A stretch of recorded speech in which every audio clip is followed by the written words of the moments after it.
अस्सलाम वालेकुम जी, मैं हूं हसनैन अब्बासी और आप देख रहे हैं मेरा यूट्यूब चैनल। व्यूअर्स, आज खबर है दुनिया के अंदर जो इस वक्त तीसरी जंग जो है वो उसका महाज खुल गया है, उसके बारे में आपके साथ शेयर करूंगा। पहली जंग जो कि रूस और यूक्रेन के दरमियान शुरू है, एक तरफ वो, दूसरी तरफ चीन, अमेरिका और ताइवान जो है वो आमने सामने हैं। ताइवान के मामले पर दो दुनिया की दो बड़ी ताकतें अमेरिका और चीन आमने सामने हैं, जो कि किसी भी वक्त दुनिया को तीसरी जंग अजीम के अंदर धकेल सकते हैं। और उसी वक्त तीसरी जंग जो है वो खुल गई है, वो है आर्मीनिया और अज़रबैजान के दरमियान। अब आर्मीनिया और अज़रबैजान के दरमियान आपको मालूम हो तो पिछले साल भी जंग हुई थी, बहुत बड़े पैमाने पर नुकसान हुआ था और लोग मारे गए थे। तो ये जंग होती क्यों है? ये 2019 में भी हुई, 20 में भी हुई, 21 में और अब 22 में दोबारा शुरू हो गई है। तो ये क्यों होती है? नगोर्नो कराबाग एक एरिया है जिसके ऊपर ये हर दफ़ा जंग होती है। तो ये एरिया है किसका? ऑफिशियली किसका एरिया ये माना जाता है? और इस वक्त जंग का स्टेटस क्या है? किसका पलड़ा भारी है? किसको ज़्यादा मार पड़ रही है? ये सारी अपडेट्स आपके साथ शेयर करूंगा।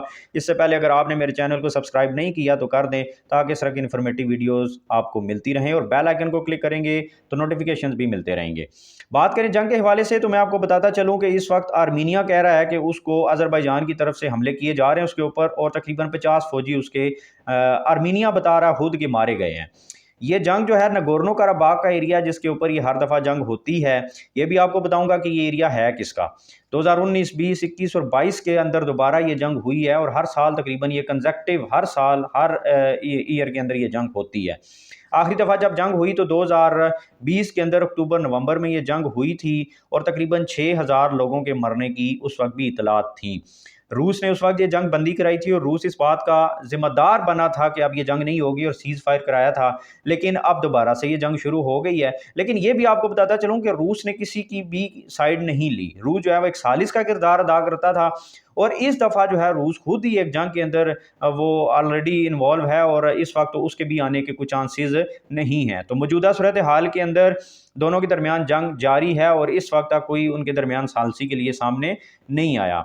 अब नगोर्नो कराबाग जो है ये बेसिकली आर्मीनिया के कब्ज़े में था, जिसको बार बार अज़रबैजान हमले करके वापस लेने की कोशिश करता है। तो क्या ये एरिया अज़रबैजान का है जिसको वो वापस लेने की कोशिश करता है? तो जी, ये एरिया जो है बेसिकली यूनाइटेड नेशंस के अंदर भी ये बात मानी जाती है कि ये एरिया जो है ये अज़रबैजान का है। किसी वक्त ये आर्मीनिया ने उसे कब्ज़े में ले लिया था, क्योंकि उस वक्त अज़रबैजान इतना स्ट्रॉन्ग नहीं था कि वो उसको डिफेंड कर सके और ये एरिया वापस ले सके। तो इस वजह से आर्मीनिया ने उस वक्त कब्जे में ले लिया, और अब अज़रबैजान जब इस काबिल हुआ कि वो वापस ले सके तो वो उसके ऊपर अटैक्स करता है और उसको वापस लेने की करता है। तो यही वजह है कि अब आर्मीनिया दुनिया को कह रहा है कि मेरी मदद की जाए, अज़रबैजान उसके ऊपर हमले कर रहा है। तो कोई दुनिया को कैसे मानेगी जब सारे यूनाइटेड नेशंस के मेंबर हैं और ये बात वहाँ पर मान चुके हैं कि ये अज़रबैजान का एरिया है। तो आर्मीनिया ने जब उसके ऊपर कब्जा किया हुआ, तो फिर दुनिया कैसे मदद करेगी और क्यों मदद करेगी? तो मैं आपको ये भी बताता चलूँ कि पाकिस्तान जो है अज़रबैजान को तो अपना दोस्त मुल्क कहता है, लेकिन जो आर्मीनिया है उसको वो एक मुल्क समझता ही नहीं है, बिल्कुल इसी तरीके से जिस तरह के इसराइल को नहीं मानता। इंपॉर्टेंट चीज़ यहाँ पर समझने वाली ये है कि ये क्या अज़रबैजान जो है ठीक कर रहा है उसको मार के, इस पूरे सिचुएशन के अंदर ठीक कौन है? तो मैं आपको बताता चलूँ, जैसे मैंने पहले बताया कि ये जो नगोर्नो कराबाग का एरिया है ये ऑफिशियली यूनाइटेड नेशंस के अंदर माना जाता है कि ये अज़रबैजान का एरिया, बिल्कुल इसी तरीके से जैसे ताइवान को माना जाता है कि वो चीन का हिस्सा है। अब यहाँ पर क्या है कि मिसाल ऐसे ही है जैसे पाकिस्तान का एक एरिया कोई आकर उसके ऊपर काबिज़ हो जाए, और जब पाकिस्तान वापसी में उसके ऊपर अटैक करे वापस लेने के लिए वो एरिया, और वो दुनिया को कहे मेरी मदद करें जी, पाकिस्तान मुझे मार रहा है। तो ये बिल्कुल ऐसी ही सिचुएशन है। आर्मीनिया ने एक कब्जा कर लिया एक एरिया के ऊपर जो कि अज़रबैजान का, अब अज़रबैजान उसको वापस लेने की कोशिश करता है, तो वो कहता है कि ये मुझे मार रहा है। तो अब आप खुद कमेंट सेक्शन में मुझे बताएं, क्या अज़रबैजान ठीक कर रहा है? जब उसके एरिया के ऊपर आर्मीनिया ने कब्जा कर लिया तो जाहिर है उसको डिफेंड करेगा, पहले वो नहीं कर सका तो अब करेगा।